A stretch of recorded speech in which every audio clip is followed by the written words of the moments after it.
Well, thank you again, everyone, for being here today. It's nice to see a lot of familiar faces and new ones as well, and to see the wonderful amount of white in the room.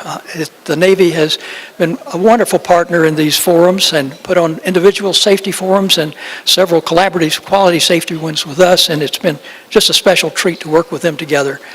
We are very privileged to have our President of the University, John Delaney, bring you a welcome. There's material about him and our agenda pamphlet, but I'd like to say a couple of things.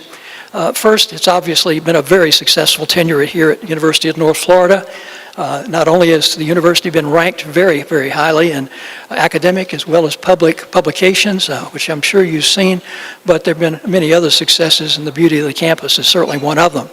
When I say John, I think of Governor Sanford, not the governor that you may be thinking of. The governor, Terry Sanford, who was made president of Duke University a few years after the interesting times in the 60s.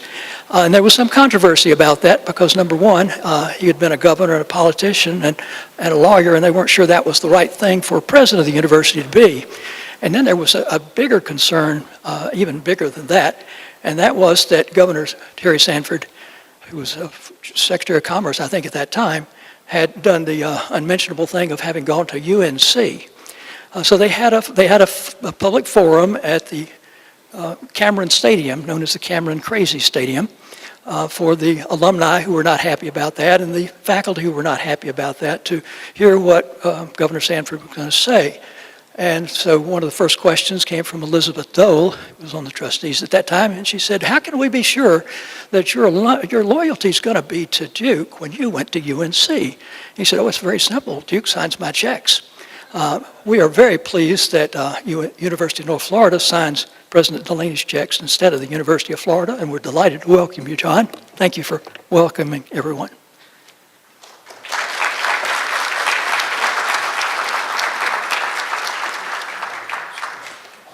Thanks, Yank. I appreciate that. Yeah, that Duke-UNC rivalry is pretty big. I've learned on our board chair is a Naval Academy grad that has a PhD from the University of Florida in engineering, has his own engineering firm. And on the board for a period of time, one of our students was a naval officer, was on the board, and we got to hear dumb Marine, dumb Navy jokes back and forth between the two of them. I don't remember any, so you're not going to hear them today, but we do appreciate you being here. We certainly appreciate what the center has done for the university. It's a great dimension for us. I see one of our founding board members, O'Neill Douglas, here, that the early board came up with a series of guiding principles, and one of those was dubbed relevance, that we want to be relevant to the community at large, to the economic needs, the cultural needs, the civic needs, the employment needs, et cetera, and we've stuck true to that. So our relationship with our many partners in the community is very, very important to us. We just completed a successful capital campaign. It's the most amount of money that's ever been raised in the history of Northeast Florida, and that was $130 million. That was in the middle of the recession. We almost canceled this thing in 2008 because of the recession, but it's really a testament, because our university is so young, to the community partnerships. So many of these donations came from people with no formal affiliation with UNF, but realized the importance to the region. And this particular event this morning is really a component part of that. So I wish you well as the rest of the day goes on, and I'll turn it back over to Yank. Thank you very much.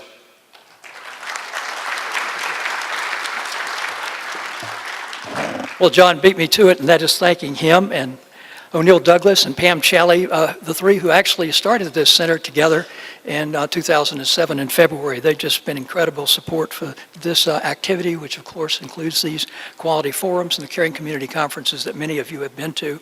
And then as an aside, Governor Sanford has turned out to be the most popular president enduringly that Duke has ever had, and I predict that'll happen for John Delaney as well. Thank you very much, John. A partner throughout all of this in the very beginning has been the Duval County Medical Society, and we're fortunate to have again with us the president of the DCMS, Dr. Eli Lerner, who's on the faculty of the University of Florida, Shands-Jacksonville, now University Florida Health, I think is the new name. Close anyway. Eli's just done a wonderful job of being supportive of what's going on here, as well as the very challenging times of medical societies and the care and practice of medicine.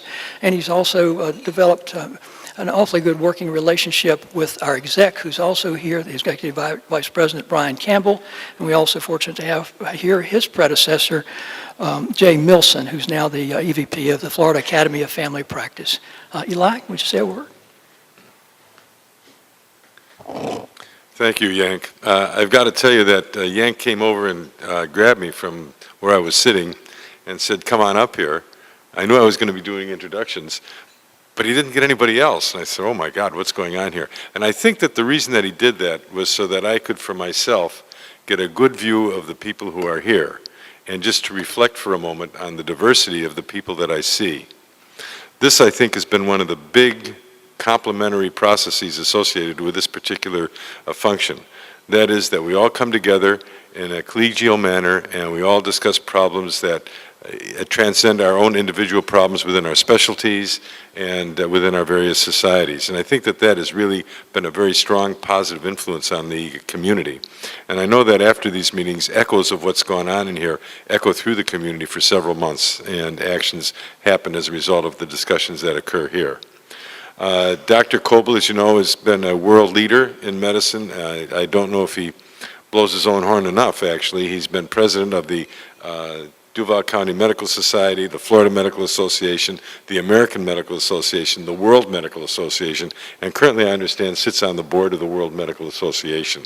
Those are quite a bit of accomplishments. He's also a professor of endocrinology at University of Shanghai, isn't it? And these are things that don't come lightly. These are things that come from a lifetime of work, dedication, and devotion to the community of physicians. I think that, as always at this meeting, we're in for a great day. There's going to be topics discussed here that are both pan across all areas of medicine, and some problems that are really becoming very, very pointed over these last few years and probably will come to a head over the next year or two. I want to welcome you all here. It has been our pleasure as the Duval County Medical Society to be involved with the execution of this program. Yank gives us more credit than we deserve, but we're very happy to welcome you and to partake in this wonderful venture. Thank you.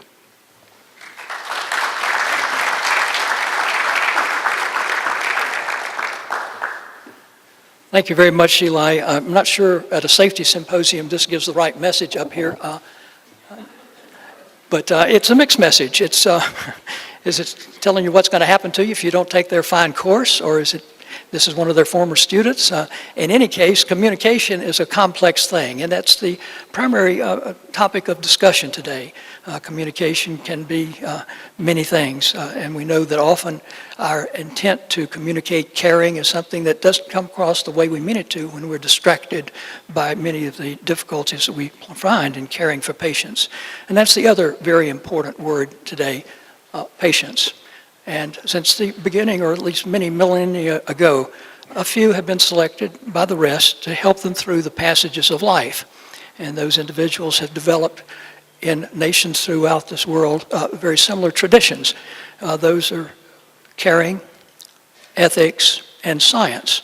And whereas we think of those being primarily our traditions, when 70 nations in the world decided that they would pick the physicians who best exemplified those fundamental traditions, they were remarkably similar.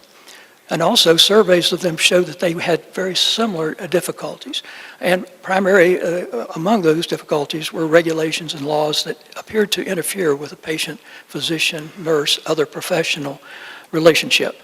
So the things that we're discussing are not just for us. These are global issues, and global approaches are being taken now with the Caring Physicians of the World initiative of the World Medical Association. While we are starting this, it's just important that we talk about a couple of things like how we began and who's helped us get to this point. And one particularly important ingredient has been the Healthcare Bioscience Council of Northeast Florida. Was formed after our first Caring Community Conference in September '07. And there's a leadership group of that entity that have been critical not only for the council but for the center itself. And I would very much appreciate that group. I think at least 6 of the 7 are here today. If you would stand, O'Neill and Susan. There's O'Neill Douglas and Susan Black in the middle of the room. We have several others here. There's George Gable. And I think there are 3 or 4 more here. Some are a little reticent to stand. Who, Heather? Well, we'll point them out as we go along, but there's 6 here today. And then also important to point out that to my left is Heather Samariski and Rihanna Lindsay. As I told someone earlier today, if they disappear, we might as well all go home. This is Heather's 5th annual Quality Forum. She's done 6 Caring Community Conferences. Her 7th is in September, and she's an extraordinary professional in getting these things done. And then finally, there's another group that have been critical too, and this is the Quality Steering Committee that was launched in 2009. And Bill Maples was among the leaders of that, and in fact organized the first communications workshop just 2 months later in 2000, and that was in 2009. And then just 3 months later held the first Quality Forum, and then just a few months later the Caring Community Conference, and then with Bill's leadership and colleagues from Mayo put on the very first course, the Caring Communication course in 2010. And there have been 2 additional courses since that time. So a really rather remarkable progress of this development in a short time. And we were also blessed to realize, and actually others knew it, that there is the Arthur Vining Davis Foundation that has as its primary mission, one of its primary missions, the caring aspects of medicine. And so that foundation was critical in us being able to start that activity with those courses. Would everybody who's a member of that Quality Steering Committee here please stand? And a lot of you are at the front tables here, so everyone who's involved so you can see them.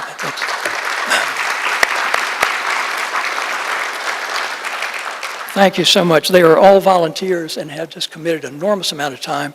And this is a list of some of the supporters. The Riverside Hospital Foundation has been terrific. The Department of Defense, very engaged in this. You've heard the old saying from the Navy that we fight like we train like they fight. But they also care like they really care. You don't think of the military as being a, quote, caring organization. Well, you couldn't find a more caring organization than this Navy is here. Caring is something that we don't think about very much formally, and it's something that's timeless.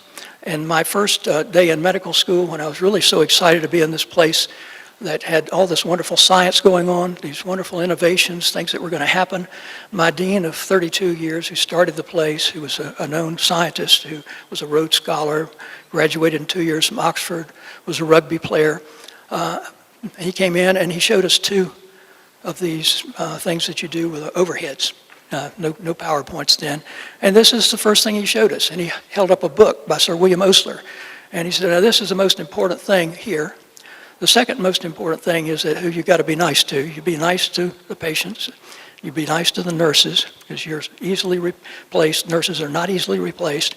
And work hard. That's all there is to it. You'll do just fine. And when somebody said, well, what about the faculty? He said, they can take care of themselves. And he was right, they really could. He not only showed us one quote, but he showed us the other one because he thought leadership was very important in the medical professions, and that the health, nursing, and other professions that adhere to those codes of caring ethics and science had unique leadership possibilities, even without formal training, and that they should exercise those capabilities. So caring is something that, again, is globally noted. It's a very clear thing that we should be concerned about. When Winston Churchill made the statement, I originally, when I saw it, thought, oh, that's bothersome. And yet he had it right when you read the text. The caring comes first before the science, but the science is very important. But we also have to remember, to politicians, science is something quite different. Roosevelt said the best statistics are the kind I get to manipulate first. And another person, Houseman, said, politicians use science just like a drunk uses a lamppost. They use it for illumination, not for information. So we have to be creative in how we deal with all of these aspects of life and make sure that caring on behalf of the patient comes out on top. And then finally, caring is something that people say, well, how can you measure it? Well, it is measurable. It's very clear that people who are happy, who feel cared for, heal quicker. They less frequently ask for the physician-assisted suicide in the states that allow it. It's become a very measurable thing to be able to enhance caring skills.